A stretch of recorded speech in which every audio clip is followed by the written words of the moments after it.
नमस्कार दोस्तों, चलिए नेक्स्ट टॉपिक पे आते हैं हमारे वर्ल्ड वॉर टू। ठीक है, वर्ल्ड वॉर टू के बारे में अब बात करेंगे, क्या है कैसे है।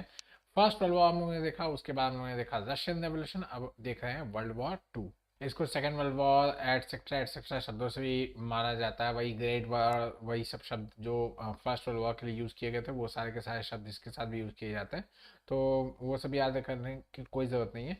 मैंने आप लोग को वर्ल्ड वॉर के एंड में बताया था कि भाई ट्रीटी ऑफ वर्साइलिस होता है, जिसके अंदर कहा जाता है कि it sowed the seeds of world war two. ठीक है, sorry, seeds of world war two were sown in treaty of Versailles. ठीक है, वर्साइलिस के ट्रीटी के अंदर आपका क्या बोलते हैं, वर्ल्ड वॉर टू के बीज डाल दिए गए थे कि भाई उसके वजह से ही आपका वर्ल्ड वॉर टू हो जाता है। ठीक है, कैसे होता है, क्या कॉजेस थे, किस वजह से हुआ, क्या क्या हुआ, वो सब चीज़ें हम लोग सब डिटेल में देखेंगे।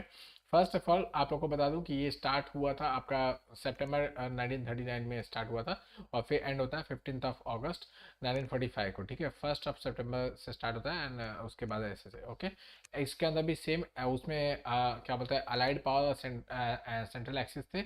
इसमें एक्सिस पावर और क्या बोलते हैं, यहाँ पे अलाइड अलाइस है। ठीक है, सेंट्रल पावर्स के अंदर जर्मनी, इटली, जापान है, और एलिस पावर के अंदर France, great Britain, United states, Soviet union, और फिर बाद में थोड़ी देर तक चाइना भी रहता है। एंड इंडिया की बात की जाए तो वो भी, चूंकि ग्रेट ब्रिटेन यहाँ पे है, तो ग्रेट ब्रिटेन के साथ इंडिया भी रहेगा। ओके, नेक्स्ट, इसका मतलब ये कहा जाता है कि भाई 20 साल के इन लोग ने टाइम पास के बाद, अनसेटलिंग के बाद, इन लोग ने बहुत सारे डिस्टर्बेंसेस के बाद बेवजह क्या आपस में एक दूसरे को मतलब किसी ना किसी रूप में नीचा दिखा दिखा के किसी तरीके से ऐसा माहौल क्रिएट कर दिया कि वर्ल्ड वॉर के वन के बाद वर्ल्ड वॉर टू ऑटोमेटिकली हो गया। मतलब ये क्या कह सकते हैं कि 20 साल सिर्फ और सिर्फ इन लोग ने टाइम पास किया, और फिर वापस से इन लोग ने एक इससे भी बड़ा, वर्ल्ड वॉर वन से भी बड़ा वॉर करवाया। ओके, नेक्स्ट, ये उस समय का मैप है जिसमें आप लोग देख सकते हैं कि ये आपका जो जर्मनी एंड इटली, ये इसके प्राइम सेंटर है, एक्सिस पावर जिनकी बात की जाती है, ये प्राइम सेंटर है। एंड फिर उसके बाद जर्मनी ने जिन जिन एरिया को, मतलब जिन जिन एरिया को ऑक्यूपाई किया, वो ये हल्के ग्रीन वाले हैं। और जो इस वाले, सॉरी, ब्लू में, ये एकदम एकदम जो कम ब्लू शेड में है, वो आपके ऑक्यूपाइड लैंड्स है। और जो उनसे थोड़ा सा कम है, ये देखिए ये वाला, जैसे ये सारे के सारे आपके इनके मतलब इनके अलाइज थे, इनके फ्रेंड्स थे, ये भी मतलब अलॉन्ग विथ इनके लड़ाई कर रहे थे कि हाँ हम लोग आपकी तरफ से लड़ाई कर रहे हैं। ओके, नेक्स्ट, बात कीजिए, यहाँ पे ये जो विची फ्रांस लिखा हुआ है, ये एक्चुअली रेड कलर में होना चाहिए था, ये गलत है। ठीक है, ये एलिड पावर्स था। ठीक है, यहाँ पे थोड़ा सा गलत छप गया है। ये नॉर्थ फ्रांस जो था, ये तो जर्मनी ने कैप्चर कर लिया था, लेकिन जो आपका क्या बोलते हैं, विची फ्रांस था, वो वैसा का वैसा ही रह गया था। ठीक है, तो ये नॉर्थ फ्रांस जो था वो तो जर्मनी कैप्चर कर लिया, और ये सारा का सारा रीजन कैप्चर कर लिया था, लेकिन विची फ्रांस वाला जो रीजन था ये बच गया था। ओके, खैर, ये आपका यूनाइटेड किंगडम इस तरफ है, ये आपका सोवियत यूनियन है। इसमें आपका ये देख सकते हैं कि स्विट्जरलैंड ये किसी भी वर्ल्ड वॉर में पार्टिसिपेट नहीं करता, तो इसमें भी इसने पार्टिसिपेट नहीं किया।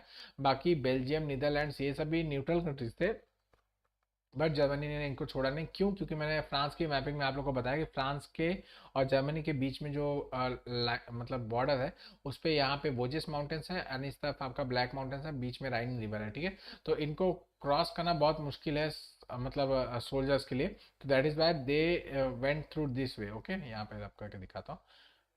यहाँ पे वोजेस माउंटेन्स हैं फ्रांस के अंदर, और यहाँ पे आपका ब्लैक माउंटेन्स है जर्मनी के अंदर।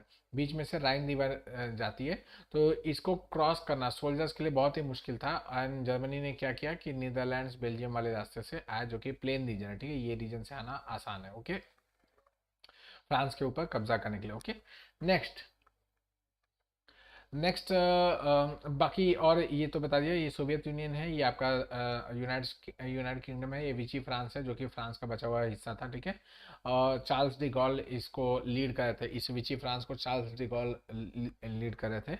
बाकी और कुछ यहाँ पे मतलब मैप में आप लोग को देखना का ज़रूरत नहीं है। चलिए आगे बढ़ते हैं। फर्स्ट, कॉजेस क्या है? तो प्राइमरी कॉज मैंने जैसे बताया, treaty of Versailles is the primary cause. ठीक है, इसको वर्साइल भी बोलते हैं, इसको वर्साइलिस बोलते हैं, जैसे भी आप लोग पढ़ना चाहे वैसा पढ़ सकते हैं। फ्रेंच में इसका प्रोनाउंसिएशन वर्साइल है। ठीक है, वर्साइल। ठीक है। तो जो भी है उसमें जाना नहीं है हमको, बस स्पेलिंग पता होना चाहिए, वैसे भी उन लोग का कुछ ही प्रोनाउंसिएशन रहता है। तो 2000 मतलब 1919 के अंदर after the first world war, जब वर्ल्ड वॉर फर्स्ट खत्म हो जाता है आपका, उसके बाद इन लोग ने ट्रीटी ऑफ वर्साइल्स किया था। तो मैंने आपको बताया कि जर्मनी को हर तरीके से अकाउंटेबल इन लोगों ने ठहराया था, जितना भी मतलब प्रॉब्लम हुआ, जितने भी मतलब क्या बोलते हैं लेट डाउन किया गया, या वर्ल्ड वॉर का पूरा जिम्मेदारी किसके ऊपर थोपा गया, वो जर्मनी के ऊपर थोपा गया कि जर्मनी आप ही की वजह से ये सब चीज़ें हुई, पूरा का पूरा जो वॉर हुआ है वो आपकी वजह से हुआ है, आपने ही सारे की सारी गड़बड़ी की है, आप ही की वजह से ये सब चीज़ें हम लोग भुगतना पड़ गया, इतना बड़ा वॉर हो गया। ठीक है। तो जर्मनी के ऊपर वॉर रिपेरेशन के रूप में 660 मिलियन पाउंड्स का वो लगा दिया गया कि 660 मिलियन पाउंड्स जर्मनी को पे करना पड़ेगा हम लोग को, मतलब जो जीते हुए पावर्स है उन लोग को पे करना पड़ेगा। इसके अलावा जर्मनी से जर्मन सेना लगभग 1 लाख से ज़्यादा नहीं रख सकती, इससे ज़्यादा का आप सेना नहीं रख सकते। उसके क्या बोलते हैं बहुत सारे एयरक्राफ्ट वगैरह को अपने अधीन रख लिया गया, बहुत सारे नेवी वगैरह को डिसबैंड कर दिया गया, बहुत सारे ट्रूप्स वगैरह को डिसबैंड कर दिया गया। एंड बहुत सारे इसके ऊपर वॉर रिपेरेशन, इसका एरिया था एल्सेस एंड लॉरेंस का एरिया था, उसको फ्रांस को दे दिया गया, इसका कुछ एरिया काट के पोलैंड बना दिया गया। ये सब चीज़ें बहुत सारे मतलब ह्यूमिलेटिंग ट्रीटी थी, पूरी तरीके से जर्मनी के लिए पूरी तरीके से ह्यूमिलेटिंग थी। इस वर्साइल की संधि में मतलब ट्रीटी में कुछ भी ऐसा नहीं था जो जर्मनी के लिए था, सब कुछ जो था जर्मनी के वजह से था। इस तरीके से इन लोगों ने ट्रीटी किया, और जर्मनी को हर चीज़ के लिए, हर छोटी मोटी मतलब अगर पत्ता भी टूटा होगा तो उसके लिए भी जिम्मेदार ठहराया जर्मनी को। ओके। फिर साथ ही साथ इसमें क्या बोलते हैं इटली को भी कुछ ढंग का दिया नहीं गया था, तो इटली भी नाराज था कि भाई मैंने इतना वॉर एफर्ट्स में मदद किया आप लोगों का, लेकिन आप लोगों ने कुछ भी मुझे दिया नहीं, उसके बजाय ठेंगा दे दिया। जापान, आप लोग को याद होगा कि जापान वॉज मतलब जापान साइड में था, इनके तरफ से था, क्या बोलते हैं अलीड पावर्स के साइड से था in the first world war, लेकिन वो सेकंड वर्ल्ड वॉर में जर्मनी के साइड से आ जाता है, क्योंकि इसको भी कुछ खास टेरिटरीज वगैरह गेन वगैरह नहीं होता। तो एक्चुअली फर्स्ट वर्ल्ड वॉर के बाद जो आपका ट्रीटी ऑफ वर्साइल होता है, वहाँ पे जो मतलब इल बैलेंस्ड या अनबैलेंस्ड टाइप का जो क्या बोलते हैं डिवीजन ऑफ पावर किया गया, जितना भी टेरिटरीज वगैरह जर्मनी का था वो सारा का सारा फ्रांस और जर्मनी ने फ्रांस और ब्रिटेन ने आपस में बांट लिया। एक फूटी कौड़ी किसी को नहीं दी। इटली जिसको बोला गया था कि हाँ आपको दिया जाएगा, उसको सादा मेंदू वड़ा मेंदू वड़ा थमा के बोला जा निकल अपने रास्ते से, ज़्यादा बोलेगा तो वो भी छीन लेंगे। ठीक है। तो मतलब इटली भी वैसा ही का वैसा ही रहेगा। और मतलब इसी तरीके से देखा जाए कि इन लोगों ने मतलब जीतने की वजह से इन लोगों ने क्या किया कि हाँ इनफैक्ट यूएसए ने भी जो भी प्लान दिया था कि भाई 14 पॉइंट प्लान देंगे हम लोग ऐसा ऐसा, उसको भी मानने से मना कर दिया, मजाक लिया उसका भी। और क्या बोलते हैं लीग ऑफ नेशन बनाया तो उसमें भी अपनी बात चलाई, कुछ भी किसी को अपनी मर्जी से इंक्लूड करना वो नेक्स्ट पॉइंट आ जाएगा। ठीक है। तो इस तरीके से मतलब इन लोग ने बहुत बुरी तरीके से ह्यूमिलेट किया। इनफैक्ट आप लोगों को ये भी बता दूं कि वर्साइल की ट्रीटी के लिए जब जर्मनी और इटली के जर्मनी की बात करते हैं, जर्मनी के जब रिप्रेजेंटेटिव्स को लेके आया जा रहा था, तो उनके बगल में पुलिस वाले, उनके बगल में सब सैनिक सेना वाले सब चल रहे थे, और वो बीच में एकदम जैसे कैदी लोग को नहीं लेके आया जाता उस तरीके से लेके आया गया था।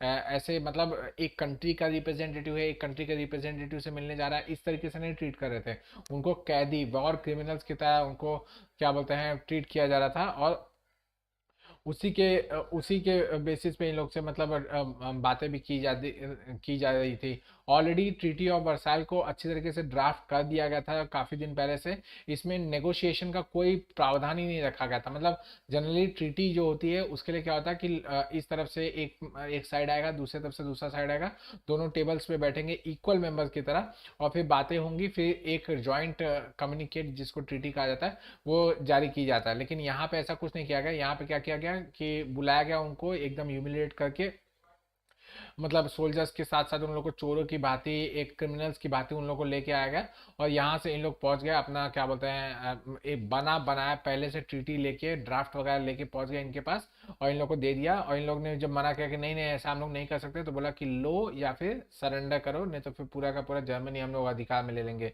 तो somehow it was very humiliating for Germany, and Germany had to मतलब कोई रास्ता नहीं था, तो जर्मनी ने उसको एक्सेप्ट किया, और फिर वॉर रिपेरेशन वगैरह उसको देने भी पड़े। धीरे धीरे वो करेगा भी, उसकी वजह से फिर हिटलर आएगा, वो तो आप लोग जानते होंगे। Second thing, league of nation, ये एक बहुत ही मतलब घटिया सिस्टम बनाया गया था। मतलब अब तो यूनाइटेड नेशन, जैसे अभी भी यूनाइटेड नेशन कुछ कुछ लीग ऑफ नेशन के रास्ते पे चलता रहता है, लेकिन यूनाइटेड नेशन के पास बहुत सारी ऐसी ऐसी मतलब क्या कह सकते हैं कि अच्छाइयाँ हैं जो उसने मतलब जीती है इतने सालों के बाद। काफ़ी इसके अंदर बायसनेस वगैरह के सारे इल्ज़ाम वगैरह लगाए जाते हैं, लेकिन लीग ऑफ नेशन तो एक्सट्रीमली बायस था। इसमें चलती सिर्फ दो ही कंट्री की थी, या तो फ्रांस या तो फिर इंग्लैंड की, ठीक है। ये जो ई और एफ थे, इन्हीं लोग ने सारा का सारा खेल संभाल के रखा था। जिसको भी इंक्लूड करना है इंक्लूड करो, जिसको भी निकालना है निकाल दो। रशिया इसके अंदर मतलब यूएसएसआर हो चुका था बाय द टाइम, जब ये लीग ऑफ नेशन बन के तैयार हो जाता तो यूएसएसआर बन जाता ना। मैंने आप लोगों को बताया अभी रशियन रेवोल्यूशन में। तो यूएसएसआर जो रहता है उसको कोई भी इंटरेस्ट नहीं रहता कि भाई ये लीग ऑफ नेशन में मेंबरशिप है। उसमें मेंबरशिप लेके रखी रहती है, लेकिन उसमें अटेंडेंस वगैरह नहीं लगाता है। मुझे मेरे तरफ से कोई और प्रॉक्सी लगा देगा, ठीक है।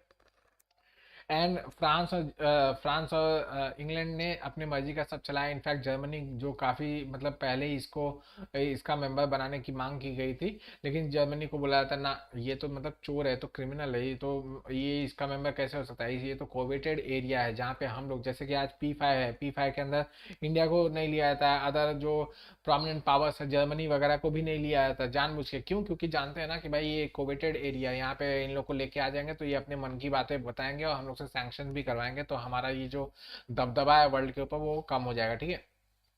League of nation was heavily heavily biased. In fact अगर मैं आप लोगों को एग्जांपल्स में बताऊं, तो जब फ्रांस ने एल्सेस एंड लॉयंस को जबरदस्ती मांग की कि हाँ मुझे चाहिए ही चाहिए, तो इसने उठा के दे दिया, लीग ऑफ नेशन ने जर्मनी से छीन के उसको दे दिया कि भाई आपने फ्रांस को वॉर रिपरेशन टाइम से नहीं पे किए, तब तक के लिए फ्रांस आपका जो एरिया है वो पूरी तरीके से अपने अधीन रखेगा, अपने कब्जे में रखेगा, और उससे जितना भी प्रॉफिट आएगा वो उसका रीप करेगा, ठीक है।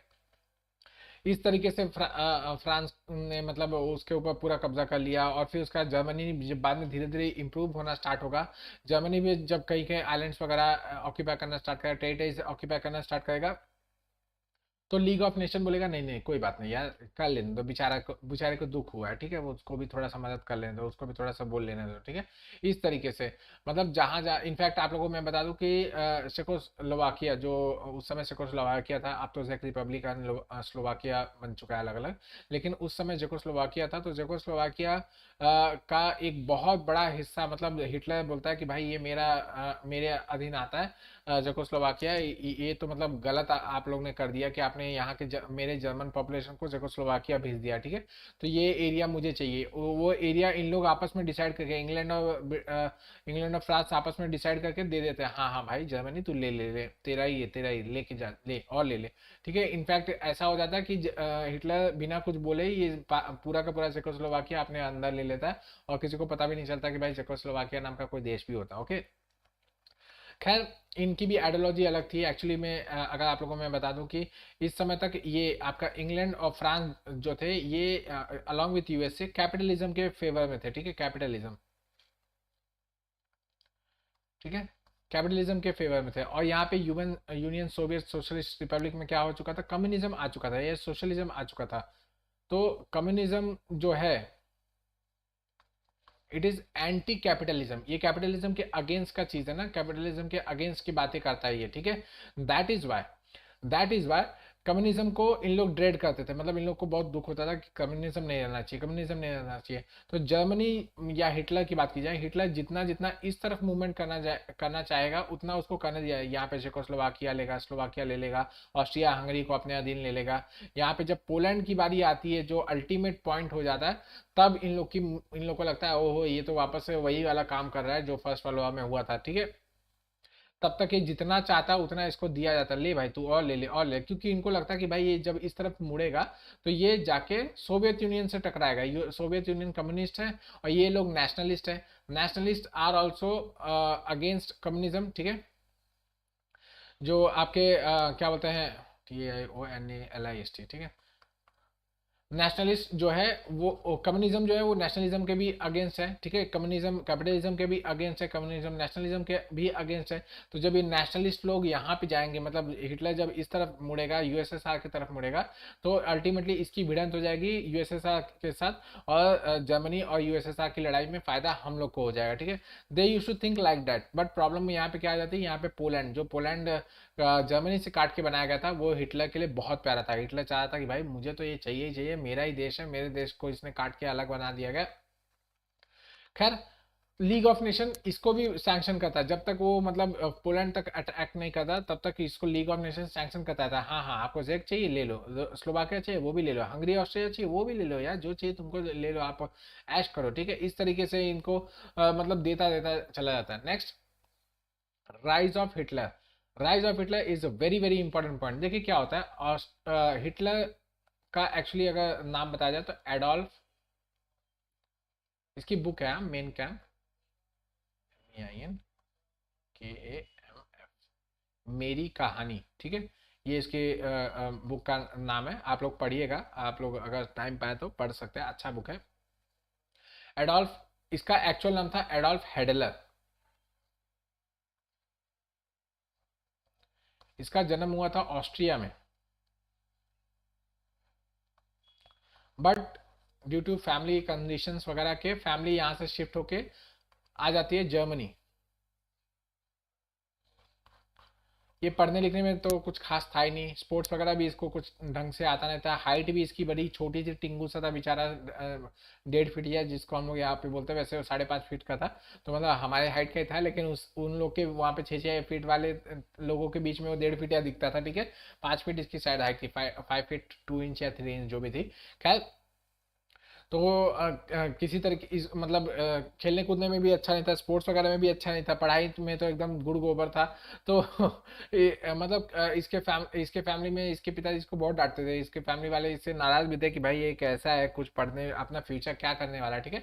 तो इसके दिमाग में था कि भाई मैं सोल्जर बन जाऊंगा, मैं सोल्जर बन जाऊंगा, मुझे देश की रक्षा करते करते मर जाना है, मुझे अपने देश के लिए लड़ना है भिड़ना है, बहुत ही ज़्यादा हाइपर नेशनलिस्ट था, ठीक है। तो खैर इसको सेना में नहीं लिया जा सकता, क्योंकि इसकी हाइट का बेंचमार्क क्राइटेरिया थोड़ा मतलब हद से ज़्यादा ऊपर था, और इसके लिए बहुत ही मतलब उतना तक पहुंचना बहुत ही मुश्किल है। कैप्टन अमेरिका मूवी देखी होगी आप लोगों ने, तो आप लोग इमेजिन कर सकते हैं कि वो भी क्या क्या हथकंडे अपनाता, तो ये भी हथकंडे वगैरह अपनाता था। उसी बीच में हो जाता है first world war. World war first start होता है। वर्ल्ड वॉर फर्स्ट जब चलता रहता है, उसी समय इन लोग एक पॉलिसी आती है, कॉन्स्क्रिप्शन की पॉलिसी आती है, ठीक है। कॉन्स्क्रिप्शन की पॉलिसी, इस पॉलिसी के तहत मतलब हर एक फैमिली को अपने तरफ से एक मेंबर को भेजना होगा इन द आर्मी, ओके, डिफेंस में भेजना होगा। और इसके लिए जो मानक वगैरह होते हैं, जो हाइट का रिक्वायरमेंट्स वगैरह होता है, वो सब भी कम कर दिया जाता है। कम करते Hitler gets enrolled in the army, German army में हिटलर की एनरोलमेंट हो जाती है, ठीक है। और फर्स्ट डे फर्स्ट शो उसको उसको कहा जाता है कल आपको वॉर पे उतरना है, कल आपको बैकग्राउंड, कल आपको वॉर फ्रंट पे उतरना है, कल आपकी मतलब क्या कह सकते हैं, वो डेब्यू है, ठीक है, आपका डेब्यू है, पदार्पण है, ठीक है।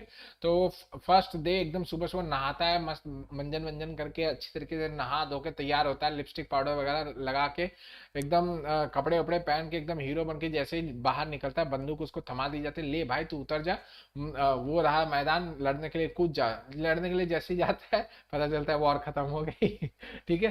तुरंत वॉर का आर्मस्टिस हो जाता है, और ये इसको लड़ाई करने का मौका नहीं मिलता। तो बोलता है एक तो मैं मेहनत करके इतना दूर तक आया, इतना मैं ट्रेनिंग वगैरह 6 महीने का करके आया, सारा का सारा कपड़ा वपड़ा मैंने खुद से इस्त्री करवाया, आज सुबह सुबह जल्दी ठंडी पानी से नहाया भी, ठंडे इतनी पड़ रही थी फिर भी मैं नहाया धोया, इतना क्या बोलते हैं वो लिपस्टिक पाउडर लगा के आया, और फिर अल्टीमेटली इन लोगों ने मुझे धोखा दे दिया।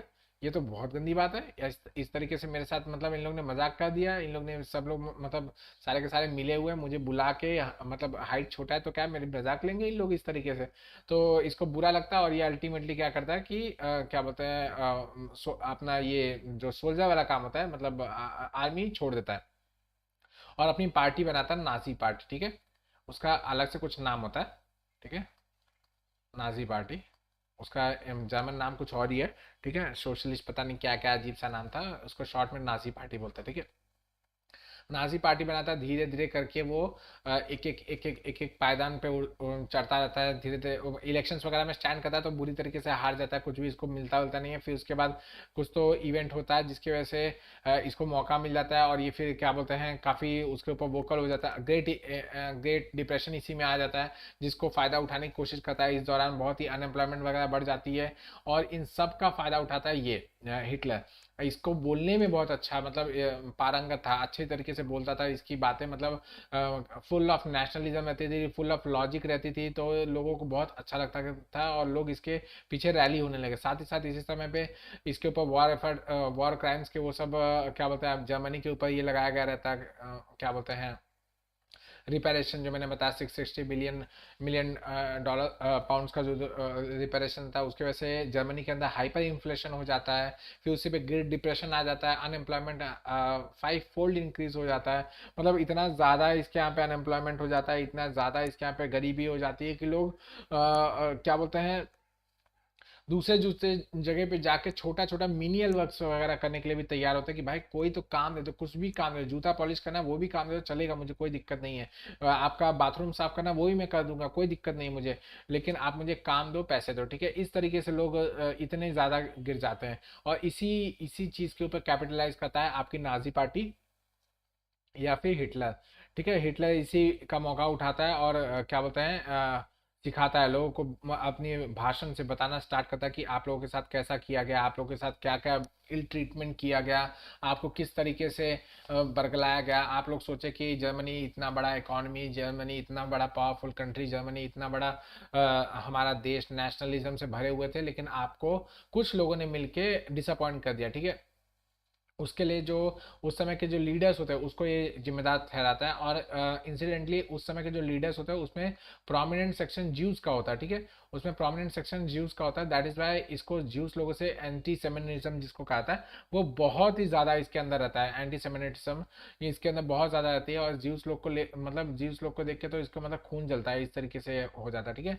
धीरे धीरे ये आप जो जितनी मतलब प्रॉब्लम्स आती जाते हैं उन सबको अपॉर्चुनिटी की तरह दिखता है और मतलब बड़ी बड़ी रैलीज वगैरह करता है, बड़ी बड़ी मतलब क्या बोलते हैं क्या उसको क्या कहा जाता है मार्च वगैरह निकालता है, लोगों को बताता है किस तरीके से क्या हो रहा है दुनिया में, क्या हो रहा है, हम लोग यहाँ पे बैठे हुए हैं, हम लोग के ऊपर किस तरीके से लोगों ने मतलब एक तरीके से हम लोग को गुलाम बना के रखा है, हमारी आर्मी को छीन लिया, हमारे पैसे छीन लिए, हमारा जितना भी नेवी वगैरह था वो भी कैपिंग करके रख दिया गया, हम लोग कुछ भी नहीं कर सकते, हम लोग एकदम से गरीब होते चले जा रहे हैं दिन पर दिन।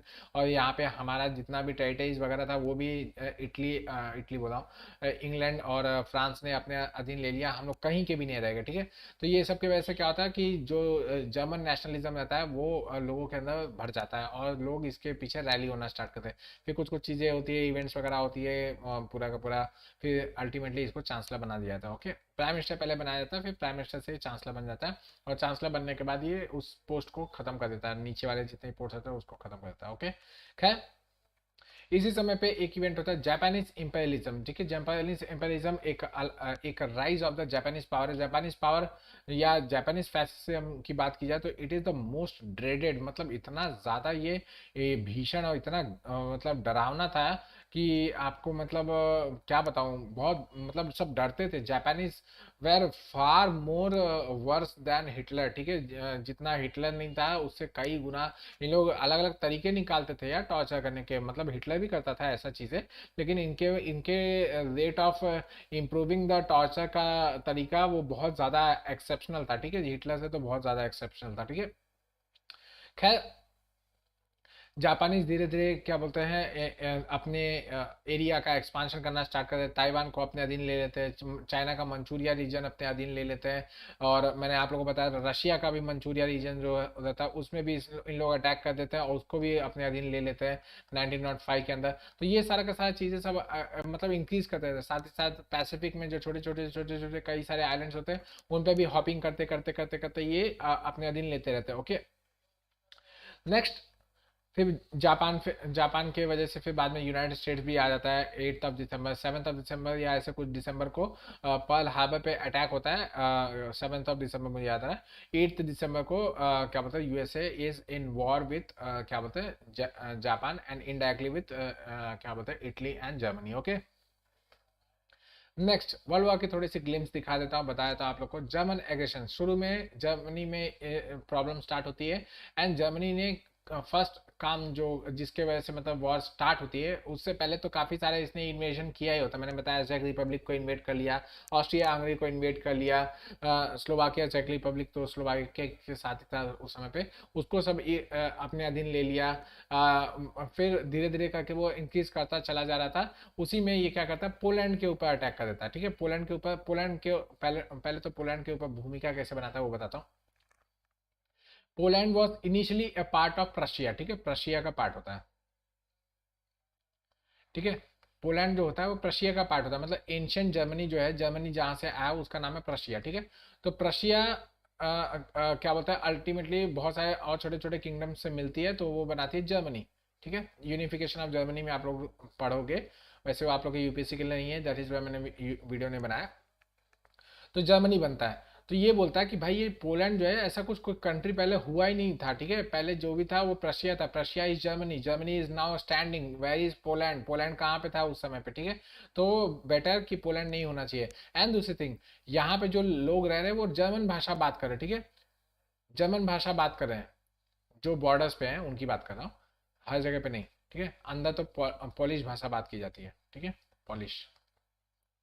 तो बोलते हैं कि भाई ये जो पोल्स रेस है, ये जो पॉलिश भाषा बात करने वाले लोग हैं, ये सब तो बाद में आके रहना स्टार्ट किया ना, पहले तो यहाँ पे जर्मन लोग ही रहते थे। तो ये पूरा का पूरा किसका है, मेरा है। ठीक है, तो मुझे ये चाहिए। ये जैसे ही बोलता है जर्मनी, जर्मनी जैसे ही पोलैंड को ये मतलब बोलता है, पोलैंड की हालत हो जाती है खराब। ये अपने पापा चाचा के पास जाता है। पापा चाचा कौन है, इंग्लैंड और फ्रांस। इनसे बोलता है भाई आपने हम लोग फर्स्ट वर्ल्ड वॉर के बाद बनाने के बाद, पोलैंड बनाने के बाद आपने कहा था कि आपके पास जिम्मेदारी है हमारी रक्षा की, तो अब आप मुकरिएगा नहीं। ठीक है, जर्मनी ऐसे ऐसे मुझे धमकी दे रहा है। तो ये बोलता है कोई बात नहीं, हम लोग है ना, आप टेंशन मतलब, जर्मनी ऐसा कुछ करेगा नहीं।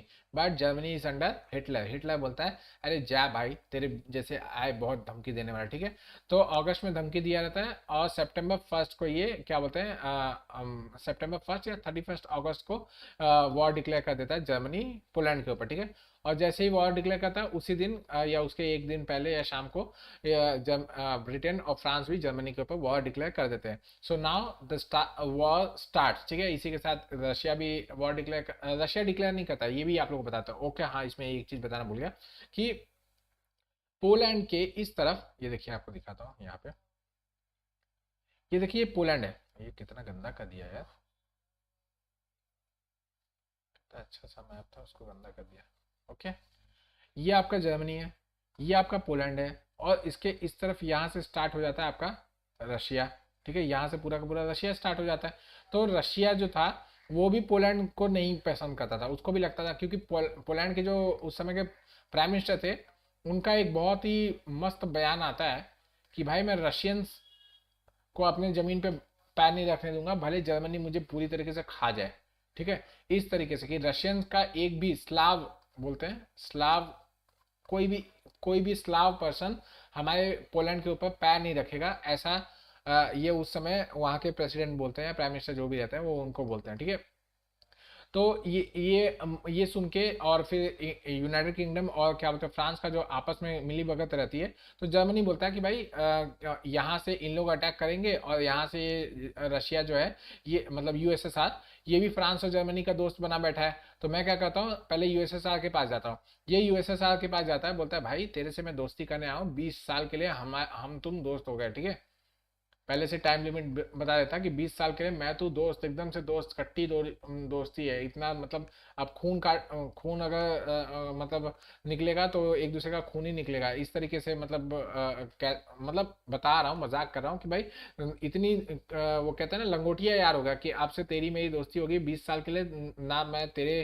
तरफ देखूंगा ना तू मेरी तरफ देखेगा, हम दोनों सब मिल बांट के खाएंगे, हर जगह पे अटैक करेंगे, हर जगह को जीतेंगे और मिल बांट के खाएंगे। ठीक है, अब तेरा जो उन लोग के साथ दोस्ती याराना उठना बैठना है, ये इंग्लैंड और फ्रांस के साथ, उन लोग के साथ उठना बैठना नहीं, वो सब गंदे लोग हैं। ठीक है, उन लोग दारू वारू पीते हैं, उनके साथ नहीं उठना बैठना, मेरे साथ रहना, हम लोग चने की साग वगैरह या सरसों का साग और मक्की की रोटी खाएंगे। ठीक है, तो पोलैंड को अब इन लोग ने दोनों तरफ से घेर लिया, इस तरफ आपका रशिया है, इस तरफ आपका जर्मनी है। बट फिर भी इंग्लैंड और फ्रांस को लगता है कि भाई लड़ाई तो नहीं करेगा, क्योंकि अभी अभी भाई इकोनॉमी इसकी थोड़ी सी ठीक ठाक हुई है, और इस तरफ रशिया भी बैठा है, हमारा दोस्त है, कितना भी उसने हम लोग से क्या बोलते हैं एंटी वॉर पैक्ट वगैरह साइन करके रखा हुआ है कि हम लोग मदद करने के लिए आएंगे, वो हमारे तरफ से लड़ेगा इस तरीके से।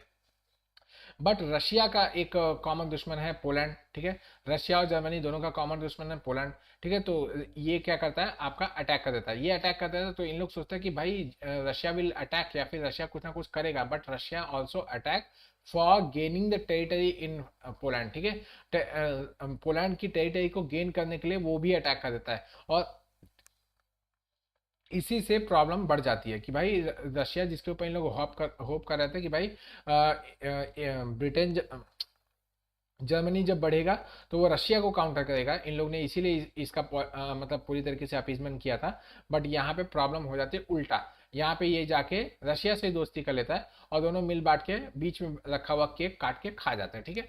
तो इतना होता है, इसी के साथ जब क्या बोलते हैं इन लोग वॉर डिक्लेयर कर देते हैं जर्मनी के ऊपर, and Germany itself declares war upon them, और फिर वर्ल्ड वॉर सेकंड स्टार्ट हो जाता है। Okay, next USSR. यूएसएसआर के ऊपर क्या होता है कि 1941 तक आते आते जर्मनी ने, ये आपका जो एरिया आपको मैं दिख रहा है यहाँ पे, ये पूरा का पूरा जो एरिया दिख रहा है ब्लू में, ये सारा एरिया जर्मनी अपने अंदर ले लेता है, ठीक है। जर्मन वॉर टैक्टिक्स को कहा था ब्लिट्स क्रिग,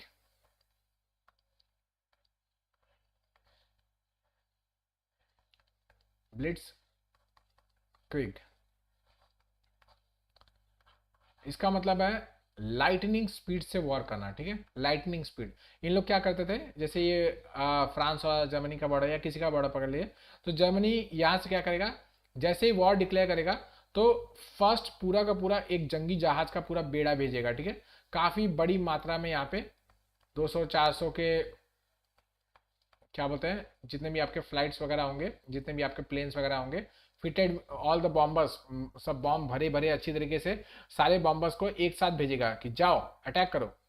ये सारे के सारे ये पूरा का पूरा जो क्या बोलते हैं बाउंड्री है उसको क्रॉस करेंगे, अंदर जाएंगे, और धार धार धार तक जितना दूर तक हो सकेगा वहां तक पूरा एरिया तबाह कर देंगे, उतना एरिया तबाह करेंगे। इनके पीछे जाएंगी आपकी टैंक्स, और उनके पीछे आपकी सेना, ठीक है। तो ये इस तरीके से मूवमेंट करते थे। तो इससे क्या होता था ना कि जब तक मतलब सामने वाला समझता था कि हाँ हो क्या रहा है, उतने में तो भाई उसका पूरा का पूरा कैपिटल वगैरह रश आउट हो जाता था। मतलब आपको ये मैं बता दूं, नीदरलैंड्स और बेल्जियम वगैरह को इसको जीतने में एक दिन भी नहीं लगा, 6 घंटे 7 घंटे के अंदर इसने नीदरलैंड्स और बेल्जियम को अपने अधीन ले लिया था, और बाय 2 डेज के अंदर इसने नॉर्दर्न फ्रांस को पूरी तरीके से कैप्चर कर लिया था। आप समझ सकते हैं कितना तेज इसने वॉर किया था। तो आप समझिए कि मतलब भले 6 साल वॉर चलता चलता चला गया, लेकिन एक्चुअली में जर्मनी ने इन सब इस एरिया को, जो आपका ये ब्लू ब्लू एरिया दिख रहा है, ये पूरा एरिया इसको जीतने के लिए 2 महीने 4 महीने भी नहीं लगे थे, इतना इसने तेजी से इसने सारा का सारा अटैक किया था। ओके, ब्लिट्सक्रिग पॉलिसी, बहुत ही एक्सेप्शनल स्पीड। ओके, तो सारा का सारा एरिया ये जीते थे अराउंड 1914 के 41 के आसपास, ये आ जाता है, समय इतना आ जाता है। अब इसको लगता है भाई अब तो खाली हो गया, अब तो सबको पीट लिया, अब तो सबको जीत लिया, जो बचा हुआ है विची फ्रांस उसको हम लोग जानबूझ के नहीं कुछ करेंगे, क्योंकि उसका अंदर कोई दम नहीं है। इंग्लैंड के साथ थोड़ी लड़ाई चल रही है, चलते रहने दो, अब तो सबके सब पूरा का पूरा यूरोप तो मेरा ही हो चुका है, अब मैं और क्या जीतने जाऊँ। ये स्पेन पोर्टुगल ये सब तो इतनी गंदे जगह है कि यहाँ पे जाना ही नहीं है, ठीक है। यहाँ पे मेरे को कोई मतलब ही नहीं जाने का। ये बाकी जहां जहां मुझे जाना था वो सब एरिया तो मैंने अपने अधीन ले लिया, अब मैं और जाऊं तो जाऊं कहाँ, ठीक है। तब उसका दिमाग ठनकता है, क्या, ईस्ट की तरफ देखो भाई, ईस्ट की तरफ देखो, वेस्ट में तो सारा का सारा एक्सपांशन आपने कर लिया, सारा का सारा कंट्रीज को अपने अधीन कर लिया, लेकिन आपका अल्टीमेट दुश्मन कौन है, आपका अल्टीमेट दुश्मन है यूएसएसआर, क्योंकि यहाँ पे है कम्युनिज्म, और कम्युनिज्म इज अगेंस्ट नेशनलिज्म, जिसके लिए नाजी पार्टी स्टैंड करती है। ऑल्सो ऑल्सो अपने स्पीचेस में हिटलर ने कहा था, हिटलर ने कहा था कि भाई रशिया जैसी जो बड़ी कंट्री है, जब तक जर्मन लोग के लिए इतनी बड़ी कंट्री नहीं मिलती है तब तक कोई मजा नहीं आने वाला, ठीक है। मतलब जर्मन्स को एक्चुअली में इतनी बड़ी जगह चाहिए, आर्यंस को या नॉर्डिक रेस को इतनी बड़ी जगह चाहिए हम लोग के लिए रहने के लिए। तो हमारे लिए क्या एक एक टर्म है लेब्रेंसरम, ठीक है। लेब्रेंसराम करके एक टर्म है, यहाँ पे लिखा होगा, आप लोगों को दिखाता हूँ कहीं पे, अगर लिखा हुआ मिल जाएगा एक्चुअली इसका, LEBENSRAUM, ठीक है। लेब्रेंसराम, ये इसका मतलब होता है लिविंग लिविंग स्पेस। ये देखिए लिविंग स्पेस मतलब ये चीज बढ़ रही है। इसका मतलब ये था, हिटलर ने कॉन्सेप्ट, मतलब ये कॉन्सेप्ट एक्चुअली ज्योग्राफिकल कॉन्सेप्ट है। इसमें ये इसका मतलब ये होता है कि भाई अगर कंट्री का ये बाउंड्री है, ठीक है, कंट्री का ये बाउंड्री है, तो country just like human beings या कोई भी ऑर्गेनिज्म, जैसे कि आपका डार्विन की थियरी बोलती है सर्वाइवल ऑफ द फिटेस्ट, तो वो सर्वाइवल किस बेसिस पे हो रहा है, दूसरे को खा के, है ना। मतलब अगर इंसान किसी जानवर को खा रहा है तो मतलब वो अनफिट था, दैट इज वाई इंसान उसको खा रहा है। इंसान फिट था, उसको मार के खाने की ताकत थी उसके पास, तो उसने मार के उसको खा लिया, तो इंसान is fit, and that person, that animal that has been killed is unfit for the survival, that is why it has been killed, तो वो चला गया। इसी तरीके से किसी भी मतलब लैंड बॉडी के ऊपर भी कहा जाए तो land body is also a organism, ये लिविंग ऑर्गेनिज्म है। अगर उसके बगल में कोई कंट्री है जो कि इतनी पावरफुल नहीं है, तो it is the right of this powerful country कि इसके ऊपर अधिकार कर ले और इसको अपने अधीन मिला ले, ठीक है, और जगह बन जाए ताकि ये और एक्सपांड कर सके। इसको कहा जाता है लेब्रांसराम, ठीक है। ये एक टर्म था जो आप लोग को पता होना चाहिए। Okay, next. तो इसने क्या किया कि भाई ये इसने टर्म का उपयोग किया और बताया कि भाई हम लोग को रशिया का जगह चाहिए, रशिया के पास बहुत जगह है, हम लोग को वो वाली जगह चाहिए। तो अल्टीमेटली ये अपने औकात पे आ जाता है और जो 20 साल का करार इसने किया था उसको ये अपने आप से ही तोड़ देता है। बोलता है अब तेरी मेरी दोस्ती कट्टी, ठीक है, बहुत तूने नौटंकी कर लिया, मैंने तेरा जितना मदद मुझे चाहिए था उतना मुझे मिल गया, अब मैं तेरे ऊपर करूंगा अटैक। और रशिया के ऊपर, यूएसएसआर के ऊपर ये अटैक जर्मनी कर देता है। और जर्मनी ने ये जो अटैक किया था यही इसका वो क्या कहते हैं डेथ नेल साबित होता है। इसी के बाद से जर्मनी रिसीड करना स्टार्ट करता है, धीरे धीरे काफी दूर तक जर्मनी ऑक्यूपाई कर लेता है। ये देखिए आपका, ये आपका एक्चुअल रशिया, ठीक है, ये आपका रशिया इतना बड़ा है। लेकिन रशियन फोर्सेस को क्या किया जाता है, उनको कहा जाता है कि भाई आप लोग पीछे आने दो, उन लोग को अंदर तक आने दो, जितना हो सके उन लोग अंदर तक चले जाए, उनको घेर घेर के कूट कूट के मारेंगे और बाहर जाने भी नहीं देंगे, भागते फिरेंगे ये लोग, ठीक है। तो जर्मनी की सेना इस तरीके से अंदर घुसना स्टार्ट कर देती है और देखती है कि भाई विदाउट वेरी मच डिफेंस ये अंदर घुसे चली जा रही है, काफी दूर तक ये अंदर चली जा रही है और रशिया इसको मतलब रोक भी नहीं पा रहा है। जो थोड़ा बहुत मतलब इसने सैनिक वगैरह रखे तो उनको इन लोग मार मार के अंदर करते चले जाते हैं। But by this time around November December का समय आ जाता है। नवंबर दिसंबर के समय मतलब जर्मनी ने सोचा था कि मैं इसको फटाक से खत्म करके बाय अक्टूबर वापस से अपने जगह पे आ जाऊंगा। बट प्रॉब्लम यहाँ पे ये हो जाती है कि भाई नवंबर दिसंबर आ जाता है और दिसंबर में यूएसएसआर में एक्सेप्शनल ठंडी पड़ती है, यहाँ पे गजब की ठंडी पड़ती है। और इस ठंडी के लिए यहाँ के जो आपके जर्मनी के जो सोल्जर्स होते हैं वो बिल्कुल भी रेडी नहीं रहते। रशियन जो कोल्ड है उसके आगे जर्मन सैनिक लोग मतलब एकदम से असहाय हो जाते हैं, किस तरीके से हम लोग करें इसके अंदर फंस जाते हैं, ठीक है।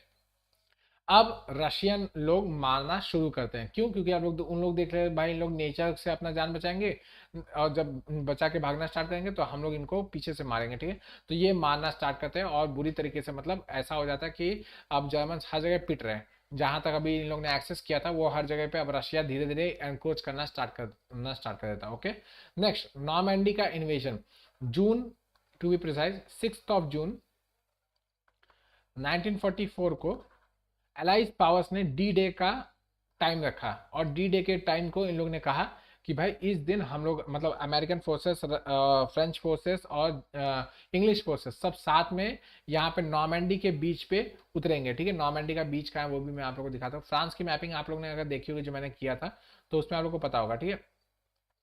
नॉर्मैंडी का बीच जो है वो इस बीच को कहा जाता है, ये जो बीच है इसको नॉर्मैंडी का बीच कहा जाता है। यहाँ से इन लोग बैठे इंग्लैंड से और वहां से इन लोगों ने नॉर्मैंडी पे उतरना स्टार्ट किया, ठीक है। इस सीन को सेविंग प्राइवेट रैन में बहुत अच्छी तरीके से दिखाया गया है। मतलब ऐसा कहा जाता है कि 2 लाख लोग अगर यहाँ 2 लाख सैनिक अगर उतारे गए होंगे तो उसमें से 20,000 ही सिर्फ बचे, ठीक है, 10% सिर्फ बचे, इस तरीके से कहा जाता है। मतलब हो सकता है वो हाइपर बोले, कुछ ज़्यादा बोल दिया गया हो, लेकिन फिर भी बहुत लाशें यहाँ पे गिरी वहाँ पे। ओके, डी डे के इन्वेजन के दिन। इतना जर्मनी का, इतना ज़्यादा उसने, जर्मनी ने इतना अच्छा डिफेंस बना के रखा हुआ था पूरा का पूरा। Okay, next Pacific theatre. Pacific theatre मतलब आपका जो जापान के साथ जो लड़ाई चली यूएसए की, उसकी बात हो रही है, ठीक है।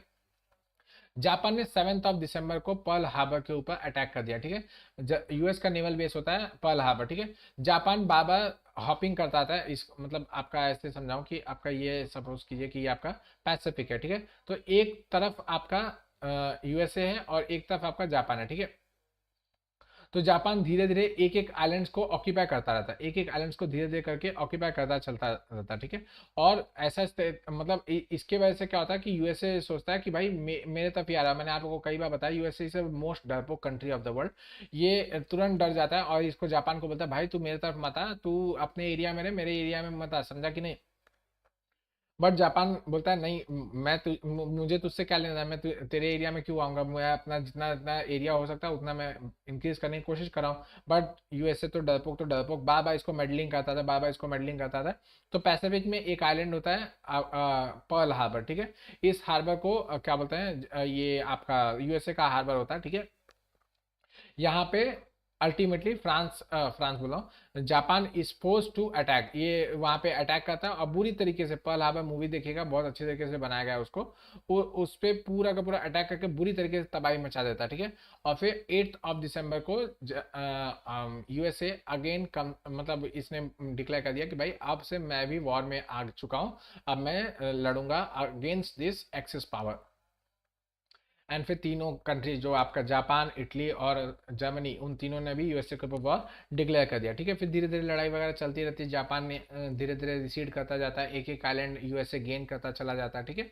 नेक्स्ट लास्टली फिर हिरोशिमा और नागासाकी के ऊपर एटॉमिक बॉम्ब्स गिरा देता है 6 अगस्त और 9 अगस्त 1945।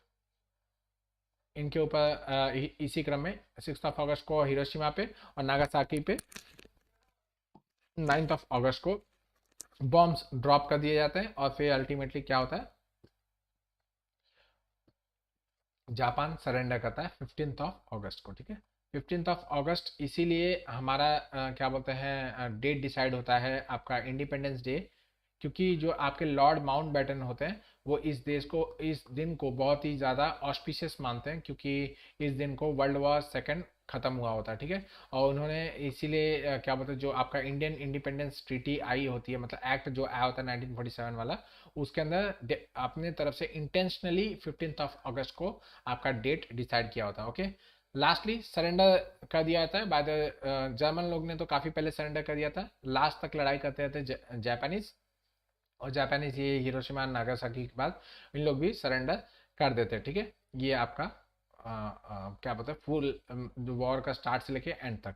लास्टली आते हैं अब आफ्टर मैथ की बात करते हैं, इसके बाद क्या क्या हुआ, ठीक है। अगर ऐसे देखा जाए तो लगभग लगभग कहा जाता है 7.5 करोड़ के आसपास वर्ल्ड वॉर 2 के अंदर मौतें हुई, जिसमें से अकाउंटेड वैल्यू की जो बात की जाती है तो लगभग 2 करोड़ मिलिट्री पर्सनल और लगभग 4 करोड़ सिविलियंस लोग की डेथ हुई है, ठीक है, जिनकी जांच की गई है। उसके अलावा काफ़ी लोग रहे हैं जिन्होंने कोई बीमारी से कोई मर गया, कोई जिनोसाइड से मर गया, किसी को ज़बरदस्ती काट पाट के मार डाला गया, ठीक है। और कहीं कहीं पे ज़बरदस्ती बॉम्ब गिरा देना एरोप्लेन से वगैरह से, ये सब करना, जिसकी वजह से मौतें हुई। इनफैक्ट इंडिया में तो बहुत सारे फेमिन के जो मौतें हुई थी, स्टारवेशन डेथ वगैरह जो बंगाल वगैरह में हुई थी, उनको तो लोग काउंट भी नहीं करते, ठीक है। नेक्स्ट जर्मनी को क्या बोलते हैं वॉर क्रिमिनल्स की तरह ट्रीट किया गया, जो नाजी वॉर क्रिमिनल्स है उन लोग को नवंबर ट्रायल्स वगैरह हुआ, उसके इनके ऊपर काफ़ी सारे केसेस वगैरह मतलब इनके ऊपर काफ़ी सारे चार्जेस वगैरह लगाए गए, जर्मनी के ऊपर नहीं, जो नाजी वॉर क्रिमिनल्स थे उनके ऊपर, ओके। नेक्स्ट इसके साथ ही यूनाइटेड स्टेट्स का अपना नेटो बन के तैयार हो जाता है और आपका सोवियत का वॉर्सो पैक्ट बन के तैयार हो जाता है, ठीक है। ये सब चीज़ें हम लोगों ने ऑलरेडी डिस्कस की हुई है, तो इतना कुछ याद रखने की कोई ज़रूरत नहीं, ठीक है। नेक्स्ट है यूनाइटेड स्टेट्स कहीं पे एरिया ऑक्यूपाई कर रहा है, कहीं पे ये सोवियत अपना एरिया ऑक्यूपाई कर रहा है, धीरे धीरे स्पीयर ऑफ इन्फ्लुएंसेस बढ़ाने की कोशिश करते करते हैं, ठीक है। इसके साथ साथ चाइना के अंदर नेशनलिस्ट और कम्युनिस्ट फोर्सेस वापस से लड़ाई रिज्यूम कर लेते हैं। इन लोग के बीच में 1916 से लड़ाई स्टार्ट रहती है, आपस में इन लोग लड़ते रहते हैं, कम्युनिस्ट फोर्सेस और नेशनलिस्ट फोर्सेस। और ये 1916 का जो लड़ाई रहता है धीरे धीरे कि 1918 या 1917 ऐसे कुछ है, वहाँ से लड़ाई स्टार्ट होती है। और ये लड़ते लड़ते लड़ते लड़ते बाय 40 के आसपास आते आते इन लोग आपस में सुलह कर लेते हैं कि पहले हम लोग सेकेंड वर्ल्ड वॉर में डिफीट कर ले इनको, जर्मनी को, जापान को, इन लोग को पहले डिफीट कर लें, उसके बाद हम लोग अपने बीच के जो मनमुटाव है उसको ठीक करेंगे, ठीक है। बट जैसे ही वॉर खत्म होता है उसके बाद इन लोग ने वापस से अपना क्या बोलते हैं सिविल वॉर को जो पॉज करके रखा था उसको रिज्यूम कर देते हैं।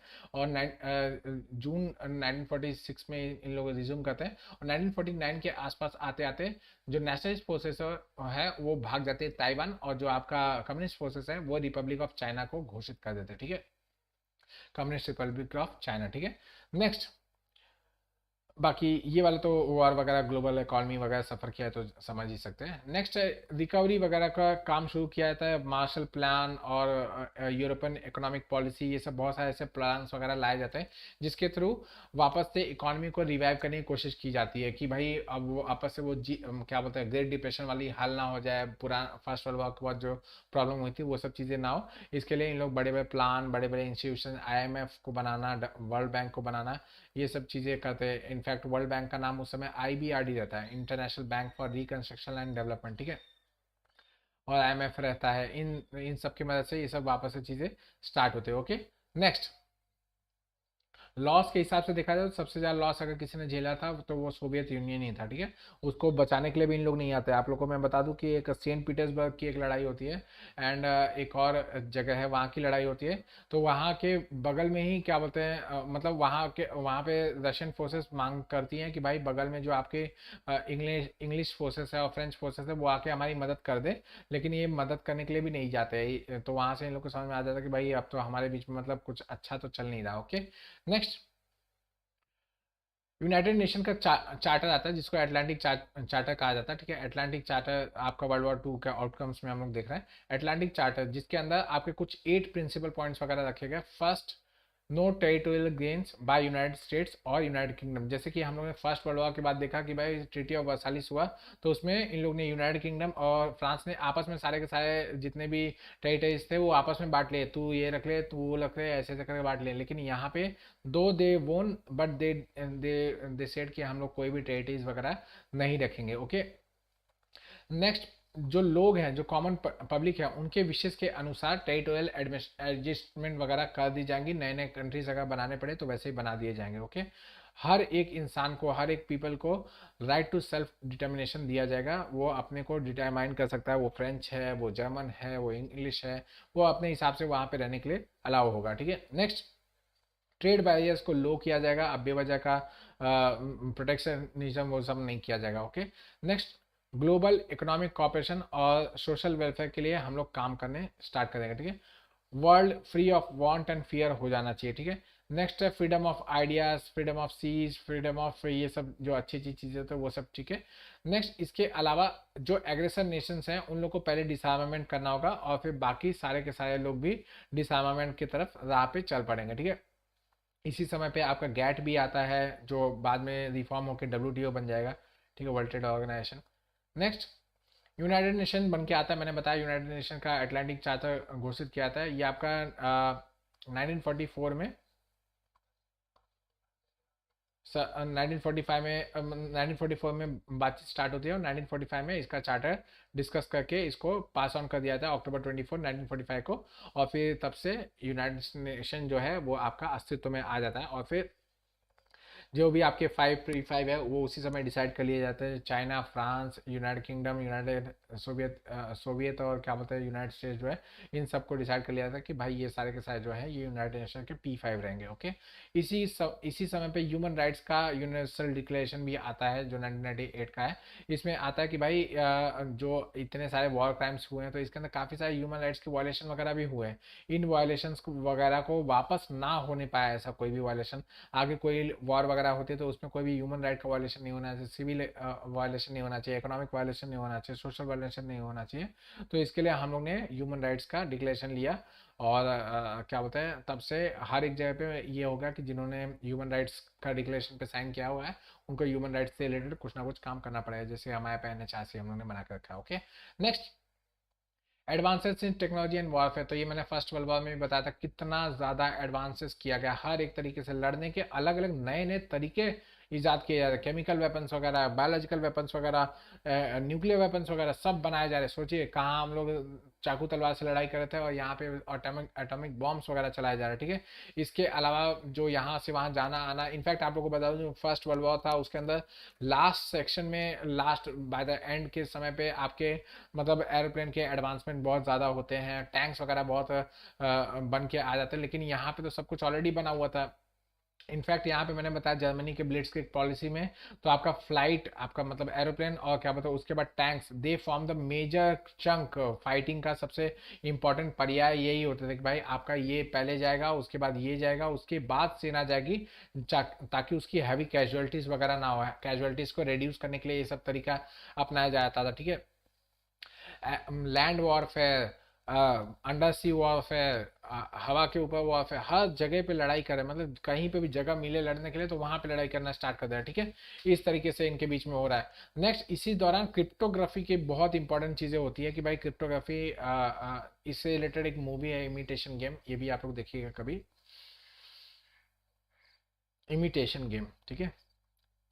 ये बेनेडिक्ट कम्बरबैच की मूवी है, बहुत ही अच्छी मूवी मुझे लगी थी। तो आप लोग देखिएगा कि इस समय क्या होता है, कोड वर्ड का काम बहुत तेज़ी से चल गया था कि एक जगह से दूसरे जगह पे, मतलब रेडियो टेक्नोलॉजी ऑलरेडी सब लोग यूज़ कर रहे थे, तो किस तरीके से एक बात दूसरे स्टेशन पे पहुंचा दी जाए, और सिर्फ इनके बीच में अगर इंटरसेप्शन हो भी जाता है तो भी उसको पता ना चले कि हम लोग एक्चुअली में बात क्या करें, वो क्रिप्टिक मैसेज है क्या चीज़, उस चीज़ को कोई डिकोड ना कर पाए।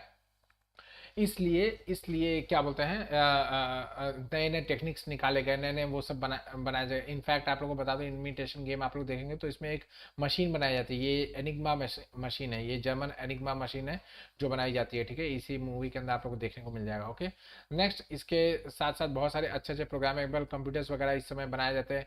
मैनहट्टन प्रोजेक्ट जो कि न्यूक्लियर वेपन बनाने के लिए अल्टीमेटली फेमस है, वो सब भी यहाँ पे क्या बोलते हैं चलाया जाता है। बहुत सारे ऐसे ऐसे चीज़ होते हैं, मैंने आपको कई सारी चीज़ें बताई है। इनफैक्ट अमेरिका की मैपिंग में मैंने बताया था कि सुपर ह्यूमंस बनाने का भी कॉन्सेप्ट इनके यहाँ पे चल पड़ा था कि भाई हम लोग सुपर ह्यूमंस बनाएंगे। उसी से आप लोग का ये आइडिया, जो कैप्टन अमेरिका का जो आइडिया, वो वहीं से आता है। सुपर ह्यूमंस बनाएंगे हम लोग, इंजेक्शंस वगैरह देंगे, कॉस्मिक रेडिएशन देंगे, हैवी पावरफुल बन जाएगा, कुछ ऐसा इंसान नहीं सुपर इंसान बन जाएगा, सुपर ह्यूमन बन जाएगा और बहुत कुछ कर देगा, ऐसे वैसे फालतू चीज़ें इन लोग के दिमाग पे चलते थे, ओके।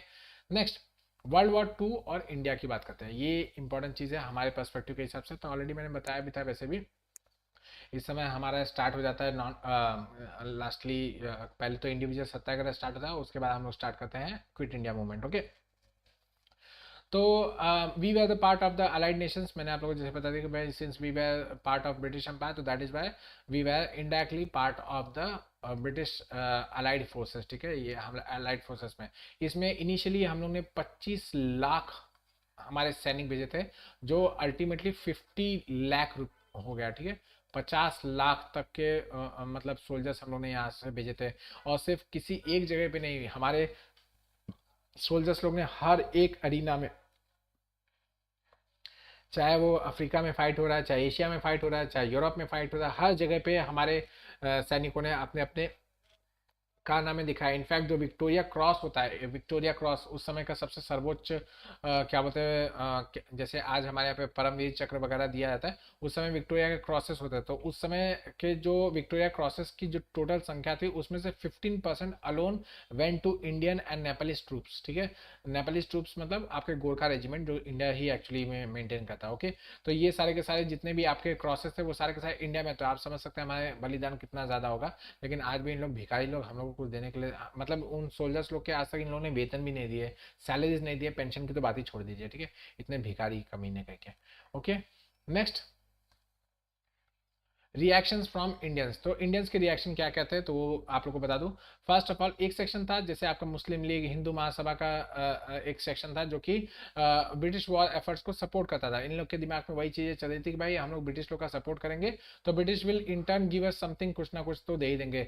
मैंने बताया था फर्स्ट वॉर एफर्ट्स में भी इन लोग ने सपोर्ट किया था कि भाई हम लोग को कुछ ना कुछ कम्युनल बेसिस पे तो मिल ही जाएगा। मुस्लिम लीग ने जो सेपरेट इलेक्टोरेट मांग की थी, तो उसी हिसाब से इन लोग भी मांग कर रहे थे कुछ ना कुछ हम लोग को भी ढंग का दे देंगे, हम लोग का भी अच्छा कुछ चल पड़ेगा। Okay, but Indian national Congress, मैंने आप लोग को बताया था कि ये डिलेमा में थे कि भाई हम लोग क्या बोलते हैं, जाए कि ना जाए, किसको हेल्प करें। ब्रिटेन को एक्चुअली में हेल्प करना चाहिए क्योंकि वो फैसिस्ट फोर्सेस के अगेंस्ट लड़ रहा है, लेकिन हम लोग ब्रिटेन का सपोर्ट नहीं कर सकते क्योंकि हम लोग के ऊपर अत्याचार भी ये सबसे ज़्यादा कर रहा है। हम लोग फासिस्ट रिजीम को भी सपोर्ट नहीं कर सकते क्योंकि we don't stand for that, but हम लोग फासिस्ट रिजीम को सपोर्ट भी कर सकते हैं क्योंकि हम लोग को ब्रिटेन से आज़ादी चाहिए। तो इस सब के बीच में से एक मिडल रास्ता निकाला गया कि भाई फर्स्ट ऑफ ऑल आप हमको आज़ादी दे दो, ठीक है, यू गिव अस इंडिपेंडेंस, आप हम लोग को इंडिपेंडेंस दे दोगे तो आपके इंडिपेंडेंस देने के बाद हम लोग डिसाइड करेंगे और आपको ही मोस्टली सपोर्ट करेंगे, ब्रिटेन को ही हम लोग मोस्टली सपोर्ट करेंगे, ठीक है। नेक्स्ट, इम्पैक्ट ऑन इंडिया, ठीक है, ये तो रिएक्शन फ्रॉम द इंडियंस हो गया। उसके बाद impact on India, first mark of progress, ठीक है। इस दौरान जो सबसे इंपॉर्टेंट चीज हुई वो हुई एयरफील्ड के कंस्ट्रक्शन, ठीक है। एयरफील्ड के कंस्ट्रक्शन बहुत ज्यादा हुआ, क्यों? क्योंकि यहाँ पे लोगों को आना जाना था। जो ब्रिटेन, आपको मैं बता दूं एक एग्जांपल, यहाँ पे लिखा हुआ विषय, हाँ यहाँ पे लिखा, पहले हमारे यहाँ पे लेस देन ए डजन, मतलब 12 से भी कम एयरपोर्ट्स हुआ करते थे पूरे के पूरे भारत में, लेकिन इस दौरान सिर्फ 6 साल के दौरान 200 से ज़्यादा हो चुके थे।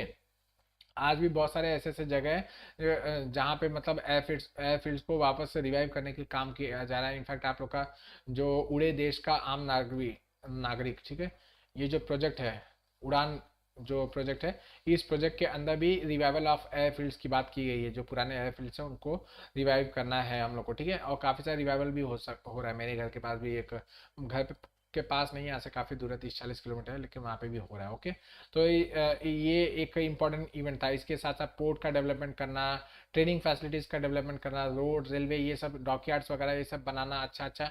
तो इससे हमारे यहाँ पे प्रोग्रेस वगैरह तो हो ही रहा था। नेक्स्ट, रूरल इकोनॉमी का लेकिन रूइनिंग स्टार्ट हो गया था। क्यों? मैंने आप लोगों को उसमें बताया था कि भाई इन लोग क्या करते थे, वॉर वहाँ पे चल रहा है ना, तो यहाँ से सारा खाना वाना उठाओ और ले जाके वहाँ पे सप्लाई कर दो। इन लोग को दो मत, कुछ भी अठानी भी मत दो। इन लोग कुछ भी उगाए बगाए कुछ भी करे, इन लोग रोते रह जाए, बिलखते रह जाए, कोई फर्क नहीं पड़ता। जो आपने उगाया है वो सारा का सारा कहाँ जाएगा? यूरोप में जाएगा। क्यों? क्योंकि वहाँ पे लड़ाई चल रही है, आपको ज़रूरत नहीं है। इसी वजह से यहाँ पे लगभग 2 लाख मौतें हो जाती है फेमिन की वजह से, जो कि हमारे यहाँ पे मतलब अच्छी खासी पैदावार हुई भी रहती है, लेकिन फेमिन की वजह से यहाँ पे इतने ज़्यादा मौतें चली जाती है, ठीक है। मतलब 1943 की बात कर रहा हूँ। ब्रिटिश फूड एक्सपोर्ट कर देते थे यूरोप में, और फिर उसके बाद बहुत सारी चीज़ें इसमें जुड़ी हुई थी कि भाई इनफैक्ट इन लोग मतलब जापान जो है वो इंडिया में एंटर ना करे, इसके लिए इन लोगों ने क्या किया था ना, नॉर्थ ईस्ट के कई सारे एरिया में जहाँ पे बोट्स वगैरह बहुत इंपॉर्टेंट, जो आपका बांग्लादेश का रीजन, उस समय तो बांग्लादेश था नहीं, तो जो आपका बंगाल का रीजन था, उस बंगाल के रीजन में जितने भी फिशरमैन थे उनके बोट्स वगैरह को जला दिया था, तोड़ दिया था।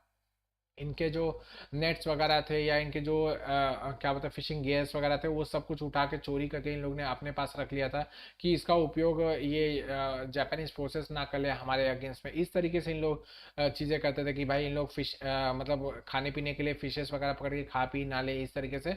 यहाँ मतलब इतना इन लोग ने टॉर्चर किया था कि यहाँ की कॉमन पब्लिक परेशान हो गई थी कि भाई हम लोग खाना पीना खाए तो खाए कैसे, हमारे तो फिशिंग नेट्स वगैरह भी उठा के इन लोग चोर लोग चले गए, ठीक है। नेक्स्ट है एयरफील्ड्स का कंस्ट्रक्शन, वो सब मैंने बता ही दिया था। ओके, चलिए नेक्स्ट, कांग्रेस ने रिजाइन कर दिया था। मैंने आप लोगों को बताया था 1939 के अंदर आपका रेजिग्नेशन हो जाता है। 37 में इन लोग सरकार बनाते हैं, 1937 में इन लोग गवर्नमेंट फॉर्म करते हैं, और फिर 39 के अंदर इन लोग गवर्नमेंट से रेजिग्नेशन कर देते हैं, ठीक है। अराउंड 29 या 20 हाँ 29 ईयर्स का इन लोग का, 29 मंथ्स का, 28।